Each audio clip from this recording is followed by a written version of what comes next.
How to set up your first Facebook live stream. Creating a Facebook live stream is a powerful and easy way to engage with your audience, to encourage sales or email signups, and generally to take your brand to the next level. Unfortunately, it's also an aspect of social media marketing that many people are quite wary of and have no idea how to approach. It's a daunting prospect, going in front of a massive audience without the benefit of proofing, checking, and editing to protect you. With that in mind then, let's take a look at how you can set up your first Facebook live stream and make sure that it goes smoothly. The good news is that getting started is actually pretty easy. To get started, just open up Facebook using your app, and then head over to your Facebook page. Now, click on the button that says Post. This will take you to the next page, where you can click on Go Live, which is the second option down. This will open up the live feed, and you'll be ready to start recording right away. Your visitors will get a notification saying that's what's happening, and people can then choose to get involved and comment if they so wish. That's how you set up your first Facebook live stream. Pretty easy. But how do you make sure it goes well? That's a little trickier. The first thing to consider is that while this is live, that's no excuse for a very shoddy production quality. Your visitors will tune out if the video doesn't look good and sound at least somewhat crisp. To ensure that it does, make sure that you have a high-quality camera phone. If you don't, then consider borrowing one. The Nokia 8 is designed specifically for this purpose, with a 13 MP front-facing camera and a binaural mic. To improve sound quality, you could consider using a lapel mic. Simply clip this onto your shirt and plug it into the microphone jack. Think about your environment, too. Make sure that it is quiet and that there is ample light. The backdrop should look professional, so no piles of dirty laundry. Finally, make sure that you get word out before you go live. Doing a little research as to where most of your viewers are located and what time they're most likely to be able to view can help, but make sure that people know about it. Post to your Facebook page and other social media accounts an hour beforehand. Personal branding in the modern day of social media. Personal branding is an immensely fascinating concept when it comes to marketing, and one that will be naturally interesting to many people. Essentially, personally branding means taking your name and your image and turning that into your brand.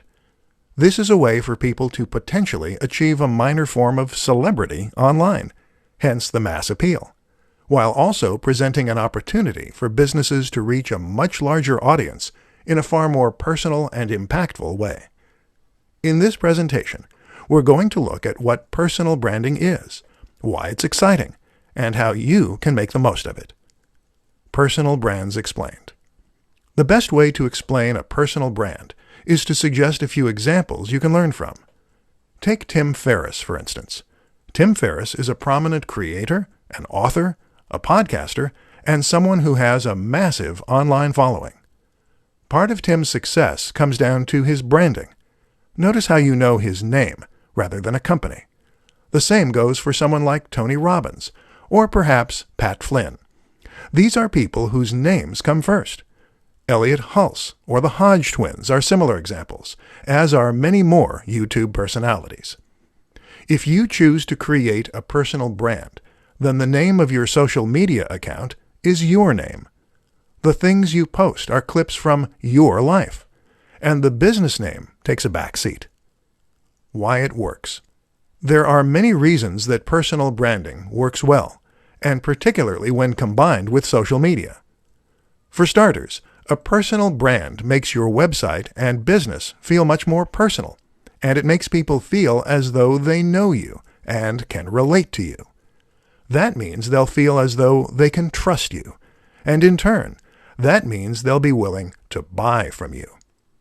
Another reason it works is because people love living vicariously. People love getting an insight into the lives of others, and this way, your social media will become much more interesting and addictive to follow. Finally, though, using yourself as your brand allows you to sell the value proposition. A value proposition drives most successful products. This is the promise for what your product can do for people. It is the lifestyle you're promoting and the emotional hook. By having a personal social media account, you can show yourself living the lifestyle you're selling. And when you do that, people will be inspired to buy your product. Quickest ways to piggyback off of Instagram influencers.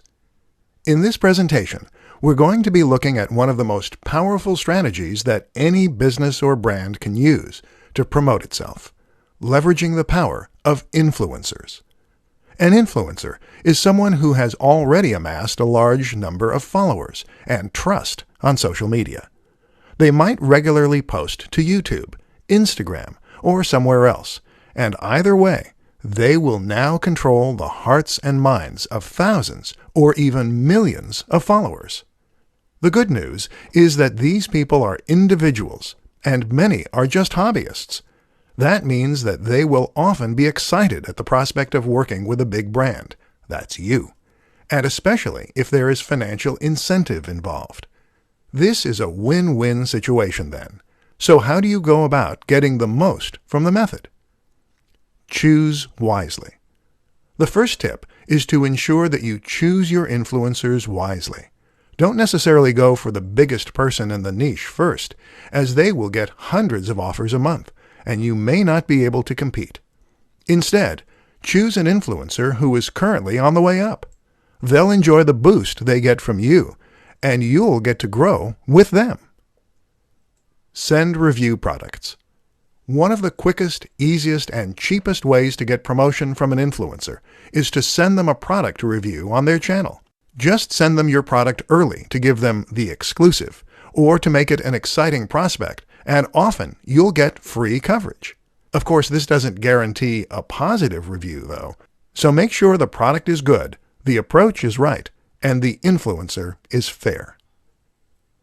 Pay for a shout-out. Paying for a shout-out of some form is a very quick and easy way to get access to a large audience.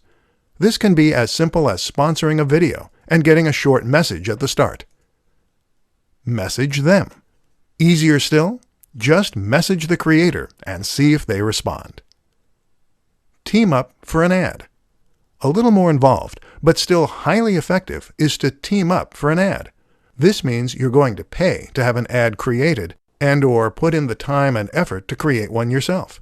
However, you're going to star the creator, which will give them a massive boost and give your video a massive boost. Tips to creating headlines that will click with your audience. Social media and content marketing are a match made in heaven. Adding content to your site gives your site value. It gives people a reason to visit and to keep coming back, and it lets people know that you know your stuff.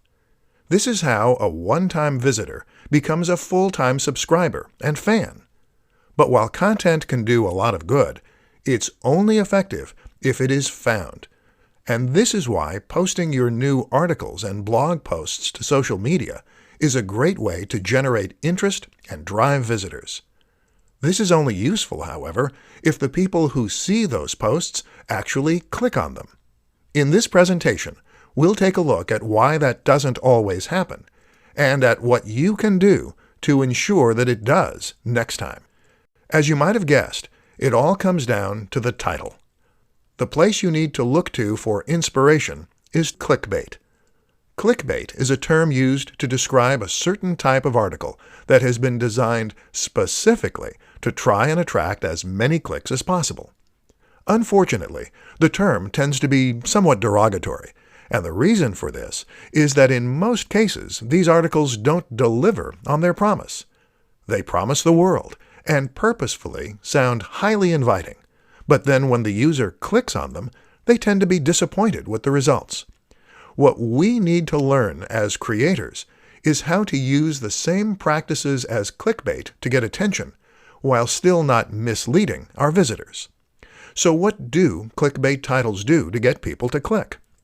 Often, the number one strategy is to use a sense of suspense, mystery, and excitement. So these titles will very often, in some way, tempt the visitor to click. They might do this by leaving out a key detail, or by alluding to something exciting within. Examples include Top 10 Ways to Lose Weight. Number 4 is life-changing. A woman walks onto a train. What happens next will blow your mind. The best of these, though, will gain an emotional reaction by suggesting that there is some hidden secret or life-changing fact inside. The former example does this to an extent, as does the classic lose weight with this one easy trick. The problem is that these articles rarely have any useful tip or trick to share. And that's where we're going to be different. Instead of promising something vague, do your research and find something genuinely useful, interesting, and specific that you can share. And then use that in order to promote your articles. Use the precise name or a stat or anything else that makes people eager to click. But make it based on actual research.